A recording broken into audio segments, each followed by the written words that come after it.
હવામાન વિભાગની આગાહી મુજબ ગઈકાલે રાત્રે બનાસકાંઠાના અંતરિયાળ વિસ્તાર એવા દાંતા તાલુકામાં ભારે પવન સાથે વરસાદી ઝાપટું પડતા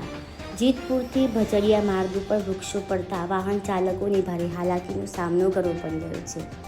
જેમાં એક દૂધનું વાહન પણ અટવાયેલું જોવા મળી રહ્યું છે।